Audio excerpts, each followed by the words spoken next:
If you've gone on a personal call with me to save your marriage, you invested your hard-working money, your time, we got on the call, and I said, are you ready for the simple answer to win her back? You'd probably say, no, Josh, make it agonizing. Look, I'd lean in, take a deep breath, and I would say, let her go. Now, after hearing that, you'd probably ask me what I mean and think that I'm probably kind of a little weird, which is fine. You probably already think that, actually. Point is, the way to get your wife back is not what you think. It's not by trying to get her to see your way, not by using logic, not by telling her the consequences or even showing her all of the changes that you have made. In fact, those actions only serve to push her further away. So, in this video, I'm going to introduce a new concept to you that you've probably never heard of before anywhere else. It's been smack dab in my face this whole time for years, and I didn't really fully realize it until now. Now, once you understand what I am saying in here, the path to getting her back becomes just an afterthought for you. I'm gonna help you fully grasp the backwards law and how letting go of your wife gets her to come back. I'm gonna show you an example of 3 clients who use this principle, and at the very end, how it applied to my life with my past girlfriend, and honestly, why I do what I do. But first, let's start off by why forcing and control is a guaranteed method to push her further away. Let's begin with some fundamental truths on female nature and romantic relationships and attraction. Truth number 1, your wife will come back when you make her feel a certain way. Now, that positive feeling is created by producing a lot of positive interactions with her over time, which is why all the negative ones is where she's at right now. Truth number 2, those feelings are created by the actions you do take or don't take. Are they high value actions that make you see her as, oh man, this man meets my needs, or low value actions that makes her think that you don't meet her needs? The third truth is that your wife is intuitive. Now, intuitive means using or based on what one feels to be true, even without conscious reasoning. It's instinctive. Another way to say this is that not so much the exact actions you take, but rather the importance is where those actions come from, or its intent. Let me give you an example. You finally do a huge house project that you and your wife have been talking about for years. She sees you preparing a room and bringing home supplies. Now, to test where the intention is coming from, she may say something like, how much did that material cost? Or, were you gonna ask me if I wanted that done right now? Now, if your intent is to make her happy, which equals low value and negative feelings toward her, then you'll respond by saying something like, well, you've always wanted me to do this, right? Or, you've been talking about this for months, and now when I do it, you complain?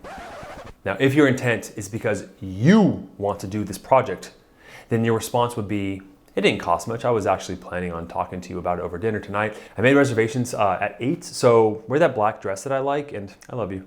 So you could see here that the second man is doing this because he actually wants to, where the first man is doing the house project simply to get approval. And when you want approval from your wife, you're below her. And that instinct is like, ugh, I don't want to be with that guy, okay? Now that is a form of control when you are doing things for her. Control is the idea of trying to manipulate your wife's expectations, actions, or feelings. Control can come in many forms. The overt control is obvious. Saying things like she can't wear that, or talk to that person, or do this thing. Now, most women don't do overt control. She'd actually prefer the type of guy over what I call subsurface controllers. Subsurface control looks like this. Number 1 is emotional manipulation, using guilt, fear, or other emotions to influence her decisions or behavior. The second way is silent treatment, withholding your communication or affection to control her actions.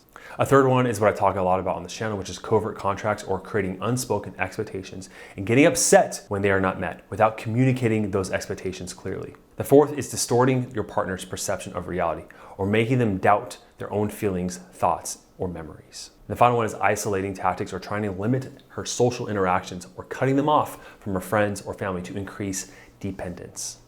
Now, if you exert any of that control over her, then you lean into the opposite approach I'm going to show you today. So does letting go mean stop trying to work on the marriage? Now, I'll let a client of the program explain how this concept works for him. The situation, no, the only thing you have control about is your reaction to the world around you. So it's like a guy says, oh, I forgive you. She's like, okay, well, I'm still not coming back. Well, then you then, right? It's like, yes, did you really forgive her? How many men, when they look inside themselves, say that I've only truly forgiven her if she gives me what I want? Now, how many men actually do that? Or it's like, hey, I will forgive you, or I will make these changes, but only if you come back. And the thing is, when she doesn't come back immediately, or she doesn't forgive you, and then you feel hurt, you feel threatened, or you literally just break down, she knows that you were doing it as a subsurface control, which is low value, which is like why she knew it wasn't genuine change in the first place. Now look, I'm not exaggerating where I could sit here for hours on end reading hundreds of these examples from guys. I'll share literally just a recent one. I found it yesterday and making this video. I know if I scroll just a couple posts, I'll see one just like this to explain my point. So this is a post from one of the guys on the importance of letting go, and she'll come back. For those who need to hear it, perhaps just me, I do recall the moment 4 days after meeting my second wife for the first time. I got a phone call from my first wife saying, I wish we could just start all over. I'm remembering much more clearly right now those words of hers, because I'd given her 916 days to speak them, but she never did. Until a week after the annulment was finalized, which I had chosen to initiate after doing all I could for 2.5 years. And 4 days after receiving solid confirmation from heaven that it was okay to move forward. All I remember saying was, if you had called me 4 days sooner, this might have been different, but the ship has sailed. I felt sure, certain, and confident in speaking those words, but at the same time, looking back on that moment now, I see why she only came back around when she did. I was fully back in my apex frame, independent, confident, and feeling certain about everything in my life again. Of course she would reach out in that moment. I was 4 days into getting to know the woman I would have 2 beautiful boys with, and 13 years of what I've seen as an awesome marriage. Fast forward to today, I gave my wife 960 days to come full circle. She showed up on day 920. How much time am I now willing to give the mother of my children? And how much time might she need to come full circle from the pain and sadness I've caused her? Am I willing to be patient in receiving her when she's ready, rather than trying to force her readiness based on my timeline? I was going to read you another example of another post that I took from the Facebook group, but I'll just tell you my personal story about how I know this to be true. And then I'll answer the question I know that's going through your head after all of this, okay? The reason why I do all of this, besides seeing my parents go through divorce and a lot of my friends, my first relationship, I was cheated on by this woman, okay? So after I took her back the second time, of course we had that honeymoon phase. Every time we reconnected, it was always all great. Sex was amazing. Shortly after, all that resentment was slowly building up. We'd bring up the past. I was the one that was constantly bringing it up, assuming that every guy she was talking to, was she flirting with this guy? Well, who was he behind my back? It was agony. She would go out to a party and I would just sit there and just blow up her phone, and I was pushing her into other guys' arms. And then one day, she admitted to me that throughout the course of the last couple of months of our relationship, she was seeing someone else this whole time. It was the guy she originally left me for. I can feel my heart when I say that. It just broke, just shattered. I never felt a pain like that ever before. And to this day, I don't think I ever have. Knock on wood that I never will again. Or maybe it's a good thing. Point is, I went to college and I was still trying to get back with her. I wasted my freshman year of college in that I didn't experience anything. I was just trying to get her back, never went out. That's all I was focusing on was her. I couldn't stop thinking about her. Fast forward a year and a half later, agonizing over this woman every single day. A woman that wasn't even in the same city as me. And I was in college in Chico State, huge party school, thousands of beautiful women, lots to do. I finally started to let her go day by day. I had one of the best years of my life. I was living in this small apartment complex with all these other people, and it was just like a family. Everyone was going inside and outside their house, and it was really tight knit. And I started to get experience with women. And for the first time at the end of that year, we were sitting around a campfire, just going over the year with our close friends. And I just thought of her randomly. And I was like, this is the first time I'm thinking about her for months. I get a phone call. Can't make this up. Look at it. I recognize the number. Of course, I didn't have her name anymore. I deleted it, right? Did not reach out to her, but I recognize the number. My heart starts shaking and pumping a million miles a minute. I step away into the cold darkness and I answer. Hello? I hear her voice on the end. Hey, how's it going? Do you know who this is? Yeah, Alyssa?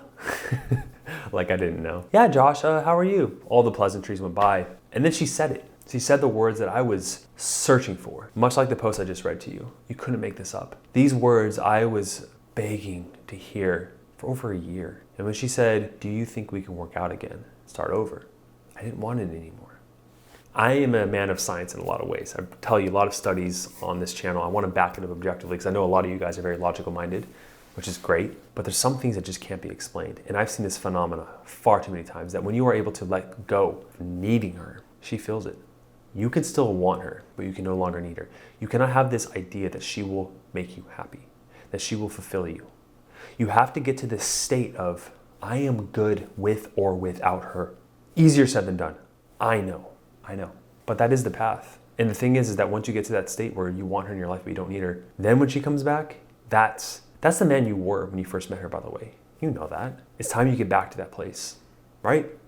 Not just for her, for yourself. To lean into life instead of being a passenger. Okay, hopefully I'm preaching to the choir. That is you. You know how to get help. And I have love for you. Okay, I really do. I wish you the best, even if we never talk. Cheers.